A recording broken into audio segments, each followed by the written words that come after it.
Trending today, the Washington, D.C. police chief, Kathy Lanier, said citizens should take down the Paris-style attackers. A lot of people were very surprised to hear that from a police chief. So that's why we decided we would like to ask our next guest to join us. She's a law enforcement expert and former police chief, Catherine Smit-Torrez. Welcome back to America Trends. Good to have you. Thank you for inviting me. All right, Catherine, now do you agree with this D.C. police chief that citizens should try to take down a terrorist or an active shooter to help save lives? Well, I think you have to realize that a community cannot 100% guarantee that the police are going to get there in time.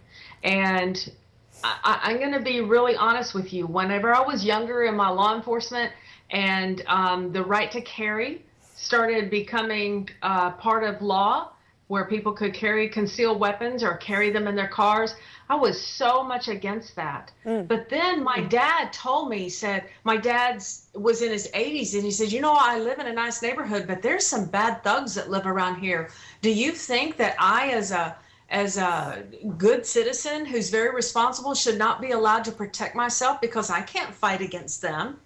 And that made sense. And that's when I started changing my opinion about reasonable people who are good citizens who don't have mental health histories, that they do need to be able to protect themselves. And it does take some time, especially in rural areas or even New York and all the traffic. It may take a long time for officers to respond to the situation.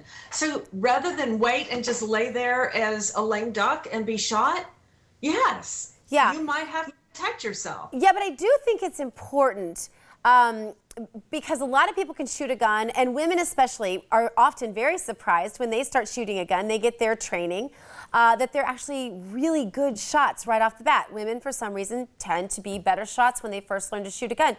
But that's a different thing, Catherine, than being tactically trained, being able to shoot a gun while you're running. For example, in your heels, like most women would wear to work. That's a completely different thing than shooting, you know, in your tennis shoes on the weekend while you're at the range.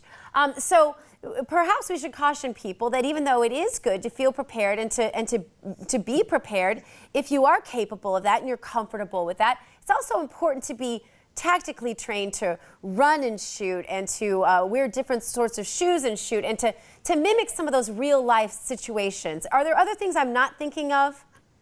I think the most important thing is that if a person is able to draw the weapon and be at a position where they can take a shot that's going to be at the target and not somewhere else, then yes, that's something that they can do.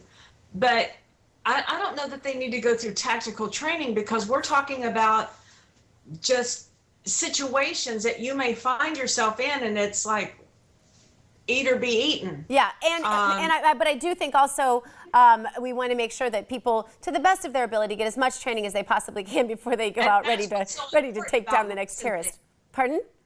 Licensing means that you need to make sure that the licensing laws in your state require every year qualifications and enough ample training so that you know how to use your weapon and you know how to make decisions that are decisive in those points. And just because the gun licensing allows you to carry the weapon doesn't always mean that you're capable of making those kind of decisions in those kind of crowds, and it's your responsibility to go get as much training as you possibly can so that you protect yourself and others. Yeah, I learned this when I sort of laid it on the ground in Alabama after the tornadoes hit, where literally hundreds of people died and the roads were blocked. And I thought that all the first responders would just be there responding first, but they weren't, because the roads were impassable. And so people had to take matters into their own hands. You really can't be too prepared. And I had one police chief I was quite close to. They would tell me, you know, Gina, I may not like it very much, but the reality is most of my job and most of the people that I work with, our job is really cleanup crew. We very rarely have the opportunity to actually prevent an active crime, and especially in a terrorist attack like the one in Paris, where they do it all over the city all at one time. We can't expect the police to be in all those places at all those times when the firing first starts. So that's why That is so important. I want to switch topics just a little bit, Catherine. A viral video has been making its way around the internet from Donald Trump's rally in Birmingham over the weekend, speaking again of Alabama. A man started yelling and screaming about the Black Lives Matter issue, and now some are claiming that the man was roughed up by other attendees. But Catherine, what are you supposed to do when you're at an event and someone's interrupting an event you are attending? Should you wait for the police or take matters into your own hands so it maybe doesn't escalate as long as you are not the one getting too rough?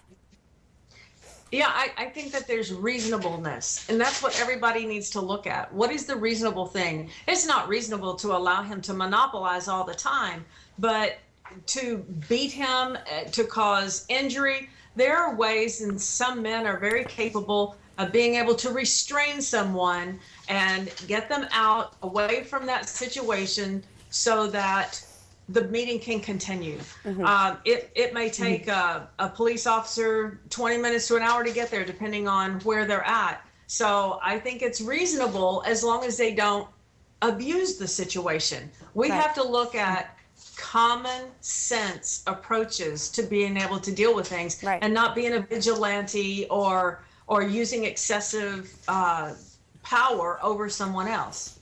All right. Well, calm heads for sure, cool heads, and a calm reaction to the situation sounds like it's always the best thing. Thank you so much for being with us, Catherine.